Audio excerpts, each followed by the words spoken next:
Mari kita membuka Alkitab kita. Kita akan belajar kebenaran firman Tuhan. Kita membuka Alkitab kita dari Injil Markus. Injil Markus pasal yang ke-7 ayat 24 sampai 30. Injil Markus pasal yang ke-7 ayat 24 sampai 30. Dan teks ini juga terdapat dalam kitab Matius pasal 15 ayat 21 sampai 28. Saya akan membacakan bagi kita semua, Bapak Ibu menyimaknya. Di bawah judul perikop, perempuan Siro-Fenesia yang percaya. Lalu Yesus berangkat dari situ dan pergi ke daerah Tirus. Ia masuk ke sebuah rumah dan tidak mau bahwa ada orang yang mengetahuinya. Tetapi kedatangannya tidak dapat dirahasiakan. Malah seorang ibu yang anaknya perempuan kerasukan roh jahat segera mendengar tentang dia, lalu datang dan tersungkur di depan kakinya. Perempuan itu seorang Yunani bangsa Siro-Fenesia. Ia memohon kepada Yesus untuk mengusir setan itu dari anaknya. Lalu Yesus berkata kepadanya, "Biarlah anak-anak kenyang dahulu, sebab tidak patut mengambil roti yang disediakan bagi anak-anak dan melemparkannya kepada anjing." Tetapi perempuan itu menjawab, "Benar, benar Tuhan, tetapi anjing yang di bawah meja juga makan rema-rema yang dijatuhkan anak-anak." Maka kata Yesus kepada perempuan itu, "Karena kata-katamu itu, pergilah sekarang, sebab setan itu sudah keluar dari anakmu." Perempuan itu pulang ke rumahnya, lalu didapatinya anak itu berbaring di tempat tidur, sedang setan itu sudah keluar. Demikian jauh pembacaan firman Tuhan. Tema kita pada pagi hari ini yang diberikan oleh Baki, kuasa yang menyembuhkan. Sangat luar biasa tema ini, terutama bagi kita yang saat ini sedang bergumul dalam sakit penyakit. Pasti mendengarkan tema ini sangat berbahagia. Kuasa yang menyembuhkan. Kalau ada kuasa yang menyembuhkan, berarti ada kuasa juga yang tidak menyembuhkan. Ada kuasa juga yang seolah-olah berkedok menyembuhkan, tetapi membawa kita dalam penyesatan dan sebagainya. Oleh sebab itu, terkadang kita sebagai manusia, kita mencari sesuatu kuasa ketika kita mengalami sakit penyakit atau pergumulan, kita mencari kuasa-kuasa supaya kita dapat dilepaskan. Tetapi terkadang kita salah mencari kuasa, sehingga kuasa itu bukan menolong kita, kuasa itu bukan melepaskan kita dan pergumulan kita, malah membawa kita semakin terjerumus dalam penderitaan atau pencobaan. Oleh sebab itu kita diingatkan firman Tuhan pada pagi hari ini, kita harus mencari kuasa yang benar. Dan kuasa yang benar itu datangnya dari mana? Dan kuasa siapa yang benar? Kuasa siapa yang sanggup menyembuhkan? Dan dalam teks ini, kuasa yang sanggup menyembuhkan adalah kuasa Yesus Kristus.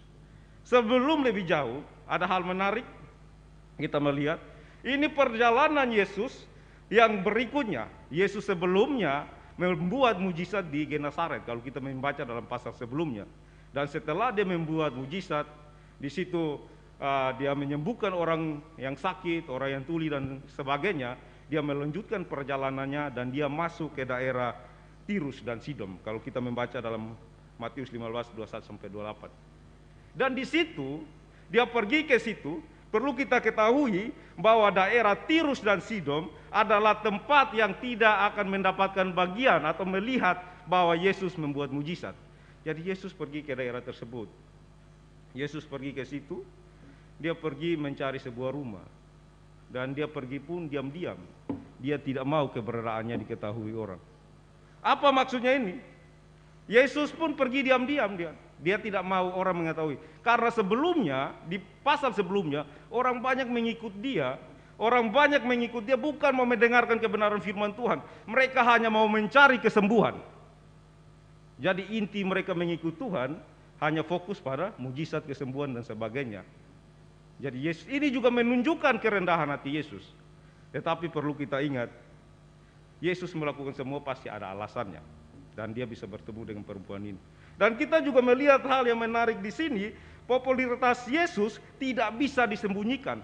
Yesus melakukan banyak mujizat di tempat lain, Yesus melakukan mujizat di daerah Yahudi, Israel, dan kabar itu sudah tersebar sampai ke luar daerah Israel. Sehingga Bapak Ibu, ketika Yesus datang memang maksudnya diam-diam, tetapi tidak bisa disembunyikan. Perbuatan kasih Yesus sudah tersebar, kuasa Yesus sudah tersebar, kebaikan yang Yesus lakukan sudah tersebar sampai keluar Israel. Sehingga sampai di level manapun orang-orang dapat mengenal atau mendengarkan tentang Yesus. Dan salah satunya perempuan ini. Biasanya ibu-ibu tuh lambat mendapatkan informasi karena dia sibuk di dapur dan sebagainya. Tapi ibu ini nggak ketinggalan. Walaupun Yesus datang diam-diam, dia cepat mendapatkan informasi dan dia datang kepada Yesus. Oleh sebab itu, ini mengingatkan kita bahwa perbuatan kasih itu memang tidak bisa disembunyikan. Perbuatan baik itu memang tidak bisa disembunyikan, pasti akan terlihat. Yesus melakukan hal-hal baik, hal-hal yang luar biasa. Yesus melakukan mujizat di daerah Israel, di Yahudi, tetapi perbuatan kasihnya itu, Yesus menyelamatkan banyak orang, dan perbuatan itu bisa didengar oleh bangsa-bangsa non-Yahudi atau bangsa-bangsa di luar Yahudi. Oleh sebab itu perempuan ini melihat Yesus datang ke daerah Tirus, maka dia pun ingin bertemu dengan Yesus. Ada hal penting yang kita pelajari dari perempuan ini. Ada 3 hal penting yang kita pelajari dari perempuan Yunani Siro-Fenisia ini. Yang pertama, perempuan ini dia baru mendengarkan tentang Yesus, namun percaya kepada Yesus. Perlu diketahui perempuan ini bukan orang Yahudi, non-Yahudi. Dia baru mendengarkan tentang Yesus, tapi percaya kepada Yesus. Dia begitu besar menaruh harapannya kepada Yesus. Apa yang menyebabkan perempuan ini ingin sekali bertemu dengan Yesus? Apa yang mendorong dia ingin bertemu dengan Yesus? Yang mendorong perempuan ini ingin bertemu dengan Yesus karena ada beban besar yang mendorong perempuan ini untuk bertemu dengan Yesus. Beban apa yang sedang dipikul oleh perempuan ini? Anaknya sedang sakit kerasukan setan. Beban ini yang memaksa dia, mendorong dia untuk datang bertemu dengan Yesus. Dia datang memohon belas kasihan Tuhan Yesus. Dia datang ingin mengutarakan isi hatinya kepada Yesus, ingin menyampaikan isi hatinya kepada Yesus, pergumulan yang dia rasakan dan dia ingin sampaikan kepada Yesus. Terkadang Bapak Ibu, Tuhan mengizinkan kita mengalami sakit penyakit, persoalan dengan tujuan supaya kita semakin mendekatkan diri kepada Tuhan. Seandainya perempuan ini tidak mempunyai suatu beban yang besar, apakah dia mau bertemu dengan Yesus? Imannya akan bertumbuh dalam Yesus? Pastinya tidak. Tetapi ketika ada pergumulan ini yang mendorong dia ingin bertemu dengan Yesus. Ini yang menjadi pemicu dia bersungguh-sungguh beriman di dalam Yesus, walaupun dia adalah bangsa non-Yahudi.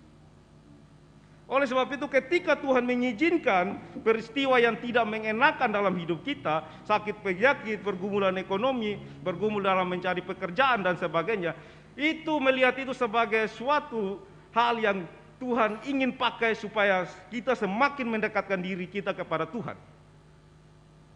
Seperti perempuan ini, beban itu yang mendorong dia datang kepada Yesus. Beban itu yang mendorong dia datang dan menyampaikan kepada Yesus. Dia mencari sumber yang tepat. Dia mencari kuasa yang tepat untuk menyampaikan setiap persoalan dia.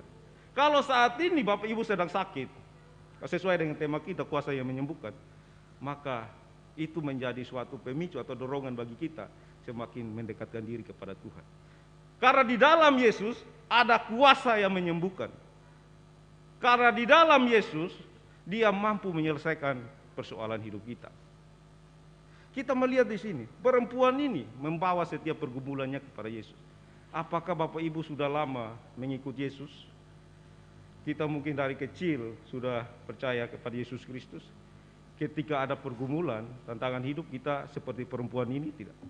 Membawa pergumulannya kepada Yesus. Membawa setiap persoalan hidupnya kepada Yesus. Tentunya kita harus belajar dari sikap perempuan ini. Ketika ada beban besar itu, dia mencari Yesus, ingin bertemu dengan Yesus, dan dia menyampaikan pergumulan dia. Karena dia tahu Yesus sanggup menyembuhkan anaknya. Apakah di daerah Tirus dan Sidon tidak ada kuasa yang sanggup menyembuhkan anak tersebut? Anaknya ini sudah sakit lama. Kalau kita melihat dari tafsiran lain. Apakah seorang ibu tega melihat anaknya sakit-sakitan terus seperti itu, kerasukan setan?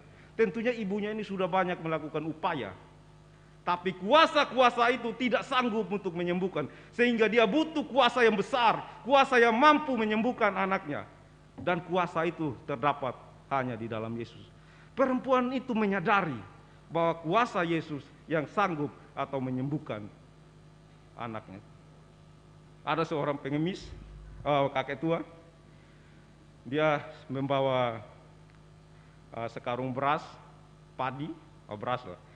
Lalu dia berjalan lewat di depan istana, raja ada di situ dan raja menginginkan berasnya. Padahal di istana sudah banyak beras ya.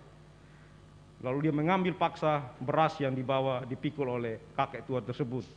Dia mengambil, kakek ini diam saja, pasrah dia. Karena ini raja nih, raja berkuasa ya, raja punya otoritas.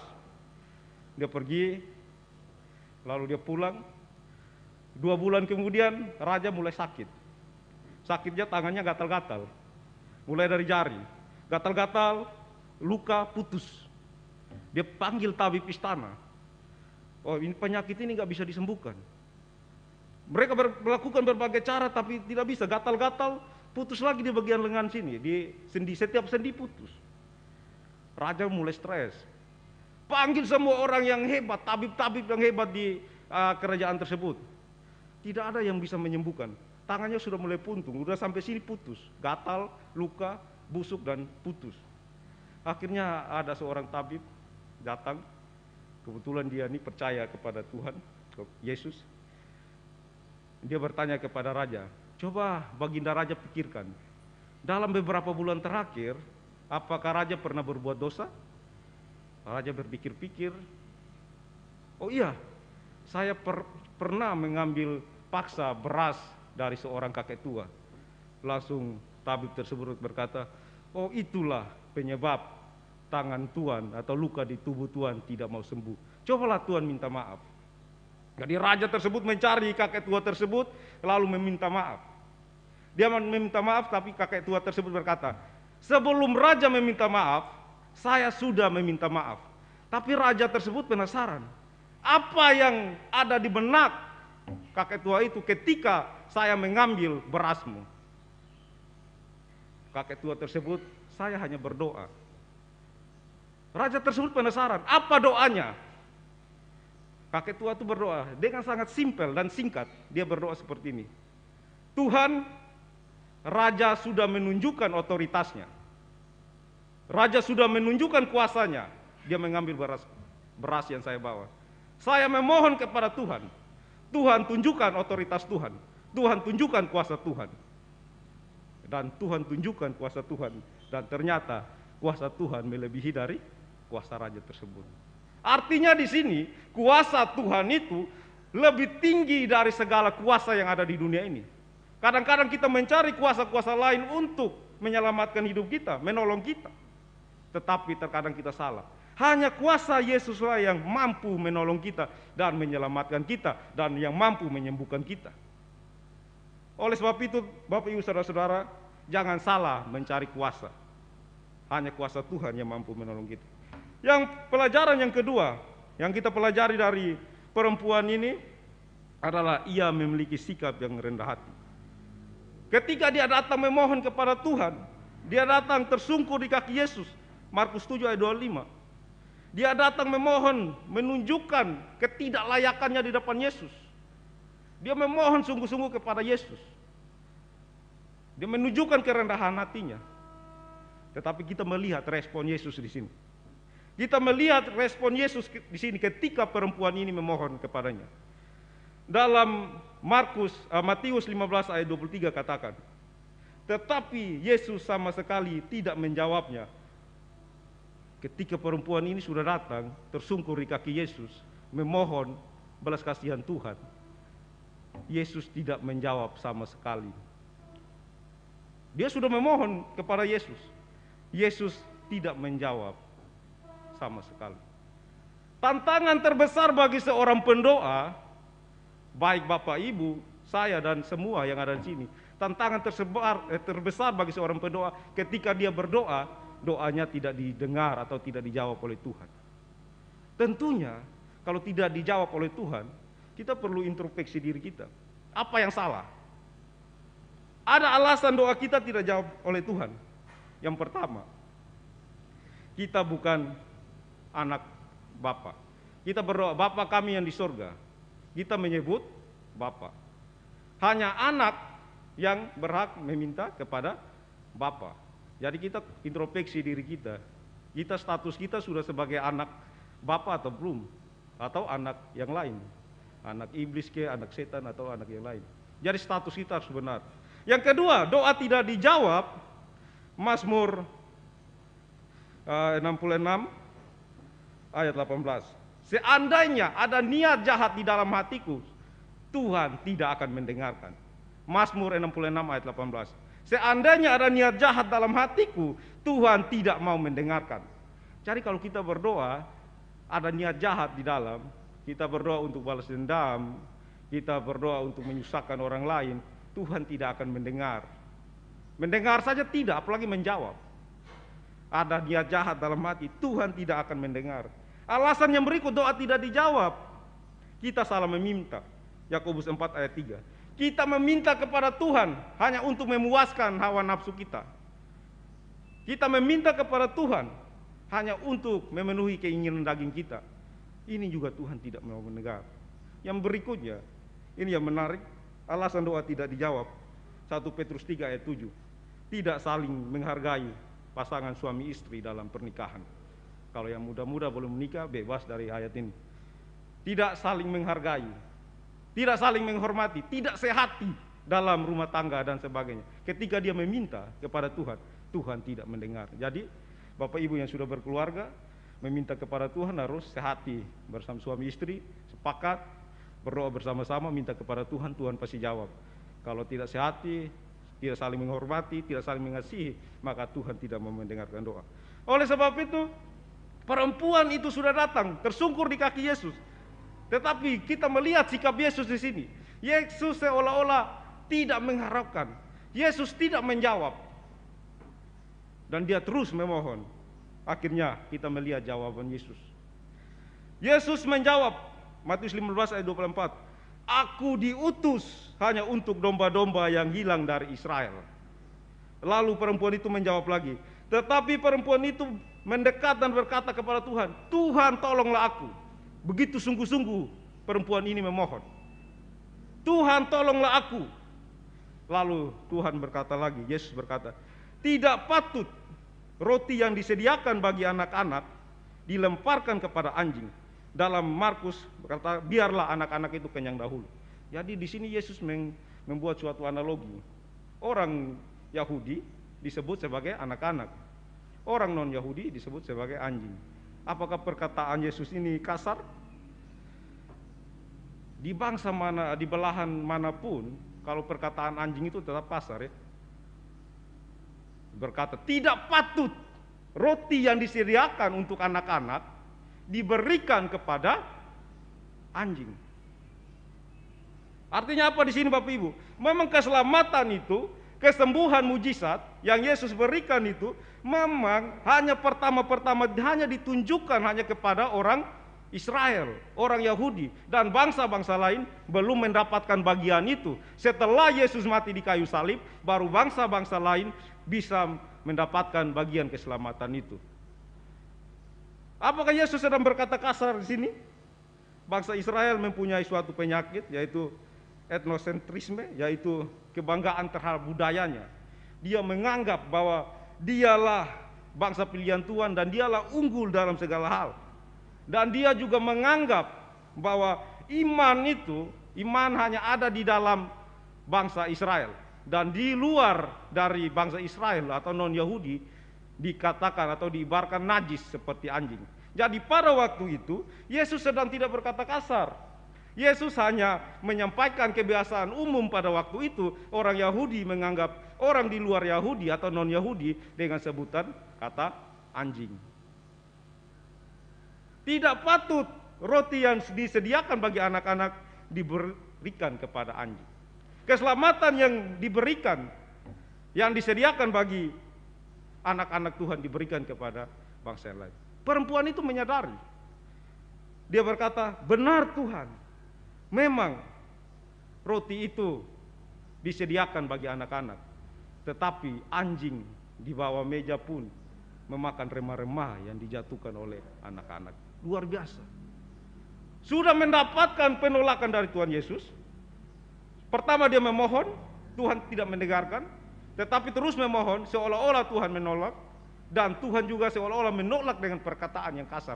Tapi perempuan ini terus memohon, meminta kepada Yesus.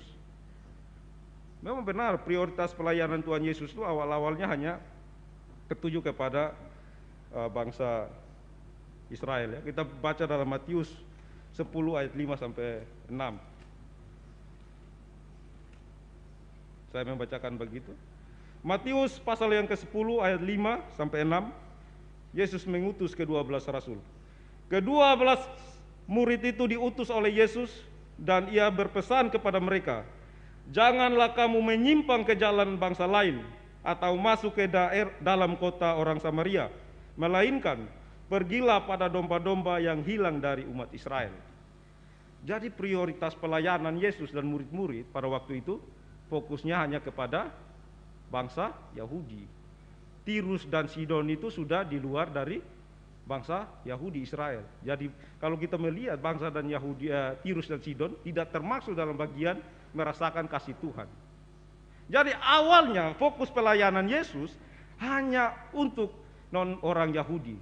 Tetapi setelah Yesus mati, Yesus bangkit, maka kita melihat dalam amanat agung Matius 28 ayat 19-20. Situ baru Yesus memerintahkan kepada muridnya untuk memberitakan Injil ke seluruh dunia. Jadi ketika Yesus mati di kayu salib, maka pemisah itu pun menjadi tidak ada lagi dan semua bangsa berhak menerima Yesus atau mendengarkan berita keselamatan. Ini kita melihat perjuangan seorang perempuan ini untuk anaknya. Dia begitu bersungguh-sungguh memohon kepada Yesus. Dia juga menunjukkan kerendahan hatinya. Dia datang kepada Tuhan, Tuhan memohon belas kasihan Tuhan. Dia tidak memaksa Tuhan, tetapi dia hanya memohon belas kasihan Tuhan. Walaupun sudah mendapatkan penolakan, seolah-olah Yesus menolak, tetapi dia terus memohon. Yesus sedang tidak menolak, tapi Yesus mau menguji sampai di mana iman perempuan tersebut. Tetapi kita melihat di sini teladan iman perempuan ini. Apa yang membuktikan bahwa dia beriman sungguh-sungguh kepada Tuhan. Walaupun sudah mendapatkan penolakan dari Yesus, dia terus memohon kepada Tuhan. Dia terus bersungguh-sungguh dalam Tuhan. Dia berargumen dengan Tuhan. Benar Tuhan, anjing di bawah meja makan remah-remah yang dijatuhkan oleh anak-anak. Dia mengharapkan sedikit mujizat yang Tuhan berikan bagi dia. Dia menyadari memang benar keselamatan itu awalnya bukan untuk dia, tetapi karena imannya begitu sungguh, imannya begitu luar biasa, sehingga Tuhan pun menolong dia. Kita melihat di sini, ketika perempuan ini dikatakan seperti itu oleh Yesus, dia tidak tersinggung. Kalau kita di sini dikatakan seperti itu, tersinggung enggak? Wah, pendeta ini gini, malah mungkin dilempar pendetanya di atas mimbar ya, kalau dikatakan seperti itu. Tapi perempuan ini tidak tersinggung. Kita melihat imannya begitu sungguh-sungguh kepada Tuhan, karena ada beban besar itu yang mendorong dia. Karena dia tahu juga kuasa Yesus yang menyembuhkan. Apakah kita semua di tempat ini memang beriman kepada Tuhan? Sungguh-sungguh beriman kepada Tuhan? Ada seorang pendeta, dia sedang ditugaskan di tempat yang panas. Tempat tersebut jarang sekali turun hujan. Sudah bertahun-tahun hujan tidak turun. Pendeta di atas mimbar gini, dia mengajak jemaat. Jemaat sekalian, kita berdoa. Kita yakini bahwa minggu depan di akhir ibadah kita pasti turun hujan. Semua jemaat dengan serempak berkata, amin, kami percaya. Pendeta berkata sekali lagi, kita berdoa sepanjang mulai dari hari ini, minggu ini, dan sepanjang hari sampai minggu depan, kita berdoa, kita meyakini bahwa minggu depan di akhir ibadah kita akan turun hujan. Semua jemaat berkata amin, mereka percaya. Akhirnya selang beberapa hari, mereka sudah doakan selama seminggu supaya turun hujan. Minggu depan pendeta sudah di depan pintu. Biasanya kan sebelum corona, maksudnya pendeta masuk kan, jemaat masuk, pendeta biasanya salam ya. Jadi pendeta bertanya lagi kepada satu persatu jemaatnya, yakin hari ini turun hujan di akhir ibadah? Semua jemaat berkata yakin, amin. Seluruh jemaat ditanya seperti itu, mereka berkata yakin hari ini turun hujan, beriman ya. Lalu singkat cerita, setelah semuanya masuk, pendeta naik ke mimbar, lalu pendeta berkata seperti ini, saya rasa semua jemaat hanya ngomong di mulut saja, hanya sekadar bilang yakin hari ini turun hujan. Seandainya kalau jemaat meyakini hari ini turun hujan, maka datang pun membawa payung. Ini tidak ada yang membawa payung, berarti tidak ada yang yakin, tidak ada yang percaya bahwa akan turun hujan. Pendeta naik ke mimbar, saya tidak yakin kalau ya, jemaat bersungguh-sungguh beriman, karena tidak ada yang membawa payung. Kalau yakin akan turun hujan, pasti mereka membawa payung. Inilah terkadang kita berkata kita beriman sungguh-sungguh kepada Tuhan, tapi terkadang hanya di mulut saja, terkadang hanya di perkataan saja. Kalau tidak sungguh-sungguh, bagaimana kuasa mujizat kesembuhan itu bisa terjadi?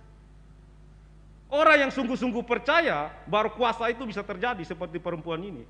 Kalau tidak sungguh-sungguh, maka tidak akan terjadi. Kita melihat sikap perempuan ini, kerendahan hatinya dan kebutuhan yang membuat wanita ini senang memakan remah-remah. Imannya yang mendorong dia untuk mengharapkan remah-remah itu. Luar biasa perempuan itu.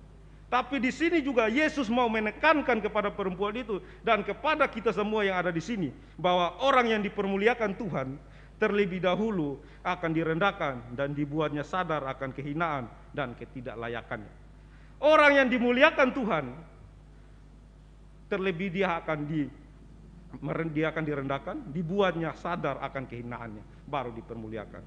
Yang kedua, Kristus juga ingin menekankan kepada kita bahwa iman yang besar akan diuji juga dengan cobaan yang besar.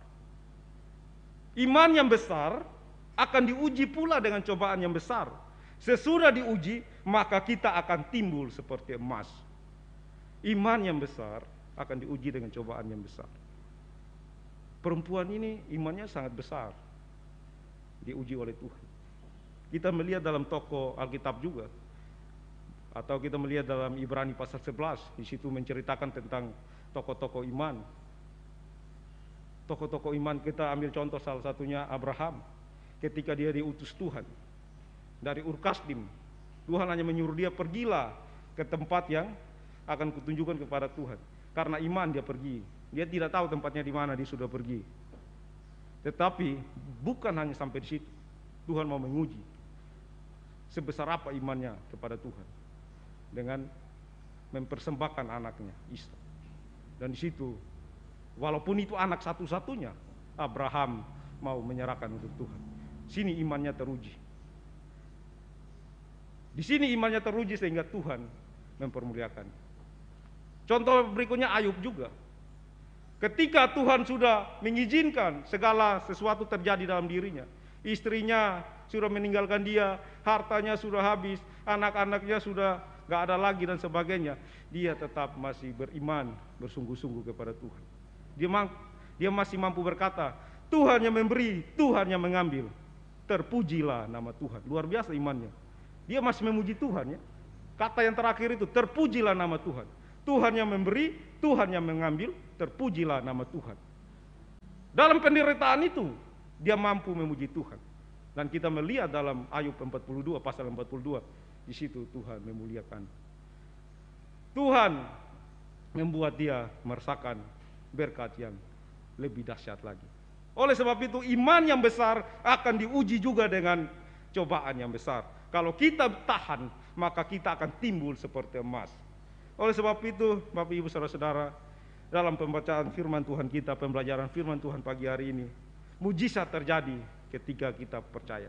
Mujizat terjadi ketika sungguh-sungguh kita percaya. Kesembuhan terjadi ketika kita percaya sungguh-sungguh kepada Tuhan.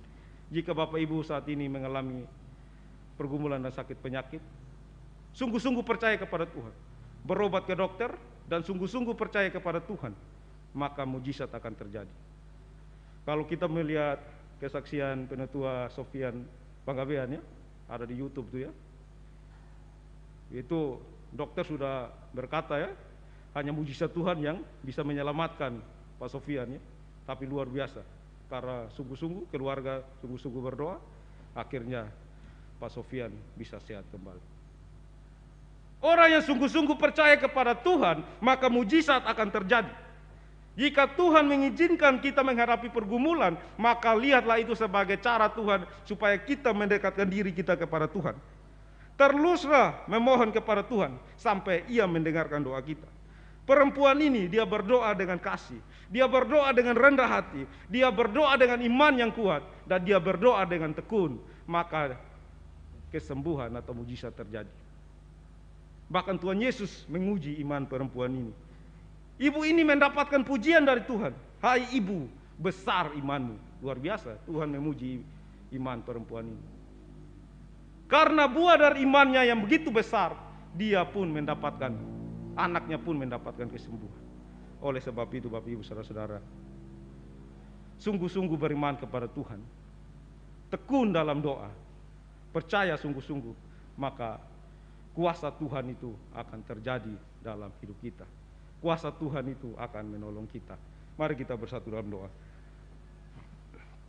Terima kasih Tuhan buat kebenaran firman Tuhan yang sudah kami dengar. Biarlah kami boleh belajar dari perempuan ini. Dia begitu sungguh-sungguh percaya kepada Tuhan. Dia sungguh-sungguh beriman kepada Tuhan. Ketika beriman sungguh-sungguh kepada Tuhan, mujizat Tuhan terjadi. Mampukan kami Tuhan, supaya kami boleh sungguh-sungguh percaya kepadamu Tuhan. Biarlah kuasa Tuhan boleh terjadi dalam hidup kami. Dalam nama Yesus hamba-Mu berdoa. Amin.